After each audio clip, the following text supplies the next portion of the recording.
Hello friends, मैं अभिलाष श्रीवास्तव, आप सभी का स्वागत है। दोस्तों, आज गीता के ऊपर थोड़ा सा ज्ञान। गीता का उपदेश तो नहीं दे सकते, लेकिन गीता में कहा गया है कि जो हो रहा है वो अच्छा हो रहा है, जो होगा वो भी अच्छा होगा। तो सबसे बड़ा उपदेश तो हमारे लिए आज के समय में यही है, क्योंकि इस समय सबसे तनाव का माहौल, सबसे टेंशन का माहौल, सभी लोग परेशान। तो इस उपदेश को अगर हम याद रखेंगे तो हमारे जीवन में आधा तनाव तो अपने आप हम कम कर सकते हैं। लेकिन थोड़ा कठिन है, उपदेश होना अलग बात है और उस पर इम्प्लीमेंट होना अलग बात है। पर कोशिश की जा सकती है कि यदि किसी भगवान ने ये बरसों पहले कहा है तो कुछ सोच के कहा होगा और आज उसका कुछ सार्थक परिणाम हो रहा होगा, है ना। अब कुछ भी होता है वो अच्छे के लिए होता है। मान लीजिए एक व्यक्ति का दिल टूटता है किसी कारण से, भले वो परीक्षा में फ़ेल हो गया हो और किसी चीज़ में फ़ेल हो गया हो, किसी भी कारण से उसका दिल टूटता है। जब उसका दिल टूटता है तभी उसे एहसास होता है कि मैं अब इस चीज़ के बिना भी रह सकता हूँ। अगर उसका दिल नहीं टूटा होता तो उसे पता ही नहीं होता कि मैं इस चीज़ के बिना रह सकता हूँ। अगर किसी बच्चे का इंजीनियरिंग, MBBS कहीं सिलेक्शन नहीं हुआ तो उसका दिल टूट गया, या किसी और चीज़ में उसका दिल टूट गया, तो अब उसको एहसास होना चाहिए कि वो रहेगा अब उसके बिना। जब उसके बिना रहेगा तो उसको उसका एहसास हो जाएगा। तो जो हुआ अच्छे के लिए हुआ, वरना वो परेशान होता। तो कहा गया है तो अच्छा बात कहा गया है। इसी प्रकार से रिश्तों में जो हम लोग एक दूसरे की कदर करते हैं, फ़िक्र करते हैं, कई बार ऐसा होता है कि कोई हमारी फ़िक्र नहीं करता और हम उसकी रात दिन चिंता करते रहते हैं। तो वे क्यों व्यर्थ की चिंता करते हो, क्या लाए थे क्या ले जाओगे, ये भी गीता में कहा गया है।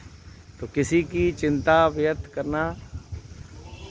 चिंता करना बेकार है। जो आपकी कदर नहीं कर रहा उसकी चिंता आप भी छोड़ दीजिए। अगर नहीं छोड़ेंगे तो आप परेशान हो जाएंगे, आप तनाव लेंगे हैं, और वो आपको परेशान करेगा। तो गीता का दूसरा उपदेश भी बहुत कारगर होता है और हमें उसे भी अपने जीवन में इसीलिए अपनाना चाहिए कि जो हो रहा है वो अच्छा हो रहा है और कोई भी मोह माया नहीं लेना है।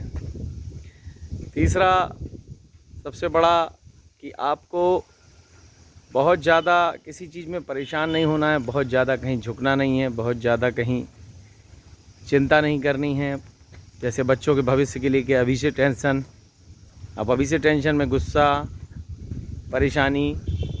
जब ऊपर वाले ने बनाया है, आप ऊपर वाले पे विश्वास करते हैं, तो ये भी विश्वास करिए कि उसका भविष्य भी अच्छा ही होगा। कर्म करिए, फल की चिंता मत करिए, ये कहा गया है गीता में। तो कर्म की करते रहिए, बच्चों को पढ़ाते रहिए अच्छे से, फल की चिंता मत करिए। वो अच्छे ही बनेंगे। जब अच्छे घर में, अच्छे परिवार, अच्छे माता पिता को बच्चे मिले हैं तो उनका भविष्य अपने आप अच्छा हो जाएगा। ये भी गीता के उपदेश से सार्थक होता है। मतलब इतने उपदेश हैं, अगर हम पढ़ने बैठें तो ये सारे उपदेश हमारे ऊपर अक्षरशः लागू होते हैं। और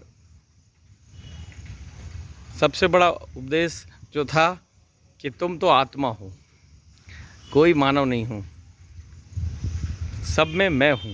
मतलब ईश्वर ने कहा कि सब में मैं हूँ, तुम कुछ भी नहीं हो।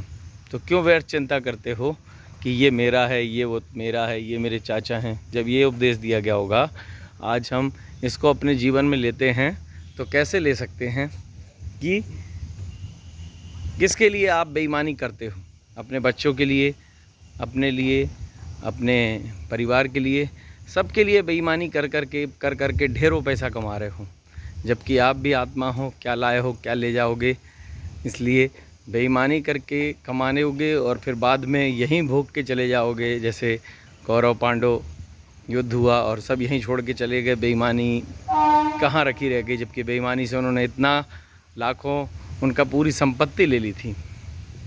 तो क्या लाए हो क्या ले जाओगे, ये भी हमारे ऊपर लागू होता है।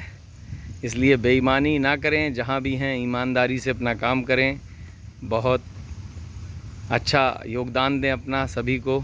सभी के लिए अपना बेस्ट दें। गीता के छोटे छोटे उपदेश हैं जो हम लोगों को याद हो सकते हैं, बहुत बड़े नहीं, 18 अध्याय हैं। धीरे धीरे पढ़ें, अगर कभी मौका मिले, ना भी मिले तो कोई बात नहीं। इस तरह की बातें आपको सुनने को मिलेंगी, उससे आपको कुछ सुखद परिणाम मिलेंगे, कुछ तनाव कम होगा ज़िंदगी से तनाव कम होगा तो ज़िंदगी खुशहाल रहेगी, क्योंकि खुशहाल ज़िंदगी होना बड़ा मुश्किल है। रोज़ क्रोध आता है, रोज़ किसी बात पे गुस्सा आता है, रोज़ चिड़चिड़ाहट होती है, हर चीज़ रोज़ होती है। अब लगता है कि क्या ये सब मेरे लिए ही हो रहा है, सारी परेशानियाँ मेरी ही किस्मत में क्या लिखी हैं, यही आप सोचते होंगे, मैं भी यही सोचता हूँगा।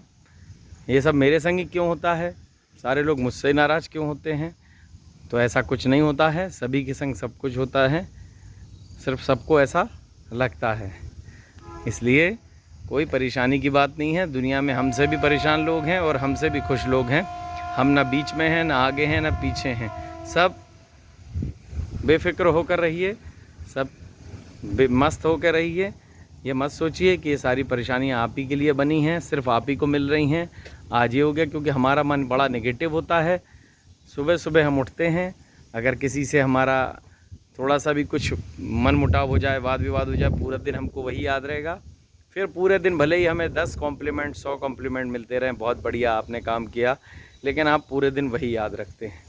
नेगेटिव चीज़ आपको हमेशा याद रहती है जल्दी। तो बुरा याद रहता ही है, उसको भूलने का प्रयास करना है।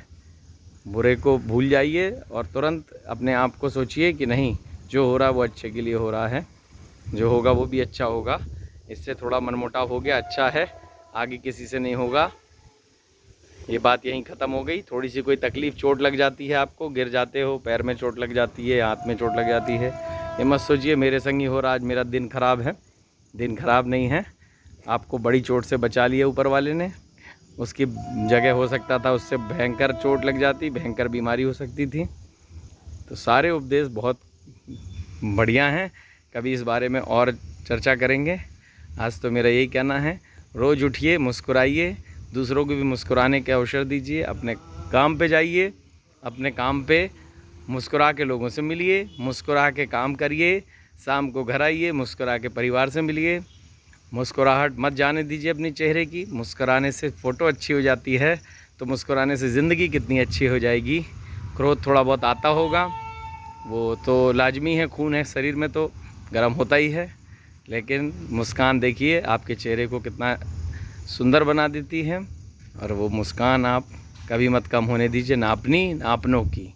और अपने कौन हैं? अपने जो भी अपने से परिचित मिलते हैं वो भी अपने हैं, ना केवल परिवार वाले, बल्कि अपने साथ काम करने वाले जूनियर सीनियर, छोटे बड़े सभी कर्मचारी हमारे अपने हैं। सबको खुश होने का मौका दीजिए, खुद भी गुनगुनाइए और दूसरों को भी गुनगुना दीजिए। Thank you.